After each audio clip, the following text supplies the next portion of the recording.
Income tax return file करने के दोस्तों हमारे पास 7 प्रकार के आईटीआर फॉर्म्स होते हैं। आईटीआर 1 से लेकर आईटीआर 7 तक। डिफ़ॉल्ट रिटर्न का मेन रीज़न यही आता होता है कि लोगों को फॉर्म सही से सिलेक्ट करना नहीं आता और इसी के कारण उन लोगों को इनकम टैक्स की तरफ से डिफ़ॉल्ट रिटर्न का नोटिस आ जाता है। इस वीडियो में मैं आपको बताऊंगा कि आप अपने लिए कैसे सही आईटीआर फॉर्म चूज़ कर सकते हैं। किस आईटीआर फॉर्म के लिए आप एलिजिबल हैं वह डिपेंड करेगा पर्सनस के नेचर और पर्सनस की इनकम पर। छोटी सी वीडियो शुरू करने से पहले दोस्तों, अगर आप लोगों को भी income tax, stock market, crypto currency trading, online earning, investment में इंटरेस्ट है तो प्लीज़ हमारे चैनल को सब्सक्राइब जरूर करें।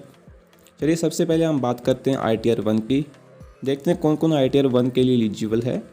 अगर आपकी इनकम आती है सैलरी से, पेंशन से, एक हाउस प्रॉपर्टी के रेंट से, अदर सोर्सेज की इनकम जैसे इंटरेस्ट ऑन सेविंग, एफडीज का इंटरेस्ट, डिविडेंड, फैमिली की पेंशन एक्सेट्रा, और इसी के साथ साथ अगर आपकी कोई एग्रीकल्चर इनकम भी है अप टू 5000, तो अगर आपकी इनकम इन चारों में से कोई भी है या फिर इन चारों में से किसी का भी कॉम्बिनेशन है तो आप आईटीआर 1 आसानी से फाइल कर सकते हो। दोस्तों अगर आपकी इनकम 50 लाख से अबव है तो इस केस में आप आईटीआर 1 फाइल नहीं कर सकते, चाहे आपकी इनकम इन चारों हेड में से किसी में भी आती हो। अभी मैं आपको एक एग्जांपल से समझाता हूँ। जैसे कि मेरा दोस्त है अजय, जिसकी इनकम सैलरी से आती है, तो इस केस में वो फाइल करेगा आईटीआर 1।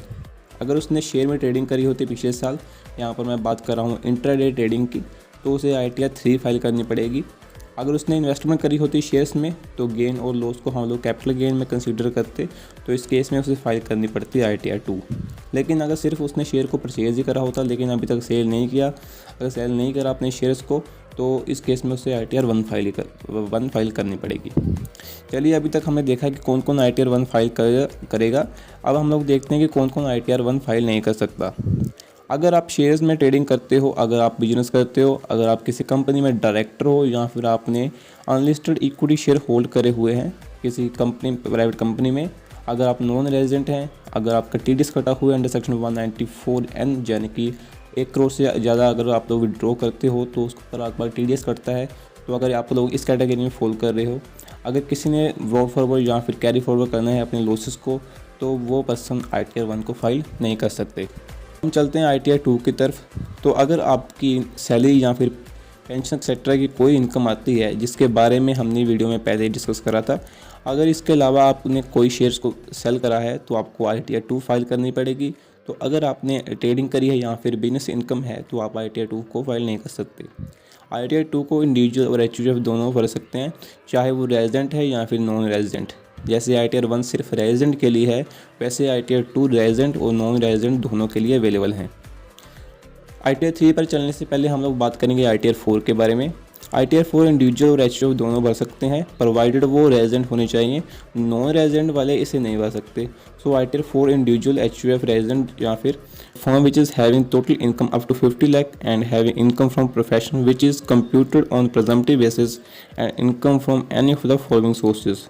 तो यहाँ पर 50 लाख की जो बात कर रहे हैं वो इनकम के रिलेटेड है, जिससे आप लोग टर्नओवर के साथ मिक्स ना करें, क्योंकि टर्नओवर और इनकम में वो डिफरेंस होता है, तो उसे आप लोग कंसीडर नहीं करें। यहाँ पर सिर्फ इनकम की बात करी गई है। जो लोग अपनी इनकम प्रेजम्पटिव बेसिस पर दिखाना चाहते हैं, जैसे ये सेक्शन 44AD, 44ADA, 44AE, और उसमें दिखा सकते हैं। तो गवर्नमेंट कहती है कि अगर आप लोग अपनी इनकम प्रेजम्पटिव बेसिस पर दिखा रहे हैं तो कुछ परसेंटेज गवर्नमेंट ने डिसाइड करी है कि आप लोग उसके नीचे अपना प्रॉफिट नहीं दिखा सकते।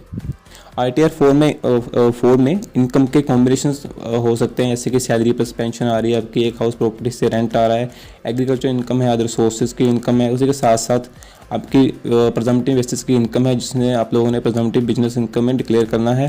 तो अगर आप भी इस कैटेगरी में फॉल करते हैं तो आपको आईटीआर 4 फाइल करनी पड़ेगी। कौन कौन आईटीआर 4 फाइल नहीं कर सकता, वैसे ही सेम पॉइंट्स हैं जो हम लोगों ने पीछे अपनी आईटीआर 1 में डिस्कस करे, तो आप लोग उसे कंसिडर कर सकते हो। अब हम बात करते हैं कि आईटीआर 3 के बारे में। अगर कोई ऐसा पर्सन है जिसे ये लगता है कि वह ना तो आईटीआर 1 की कंडीशंस में आ रहा है, ना आईटीआर 2 में और ना ही आईटीआर 4 में, तो वह सभी इंडिविजुअल पर्सनस भरेंगे आईटीआर 3, क्योंकि आईटीआर 3 में इनकम के सारे हेड्स कवर करे हुए हैं। इनकम फ्रॉम सैलरी, जैसे कि इनकम फ्रॉम सैलरी आ गया हमारा, income from house property, income from PGBP, income from capital gain and income from other sources. अगर आप लोगों ने इंट्राडे ट्रेडिंग करी हुई है तो आपको आईटीआर 3 फाइल करनी पड़ेगी, वेदर आप लोगों ने पूरे साल में प्रॉफिट किया हो या फिर लॉस किया हो। तो दोस्तों ये सारे ये सारे फॉर्म्स एप्लीकेबल होते हैं इंडिविजुअल्स पर। इसके अलावा जो हमारे पास अदर फॉर्म्स बचते हैं जैसे ITR 5, ITR 6, ITR 7, वो एप्लीकेबल होते हैं कंपनीज पर, ट्रस्ट पर, AOP, BOI एक्सेट्रा, जो हमारे अदर पर्सनस हैं उन पर एप्लीकेबल होते हैं। तो जैसे हमारा टैक्स ऑडिट शुरू होगा उस टाइम मैं इन सभी पर एक डेडिकेटेड वीडियो बनाकर आप लोगों को बता दूंगा। तो ऐसी वीडियोस देखने के लिए आप हमारे चैनल को सब्सक्राइब कर सकते हो।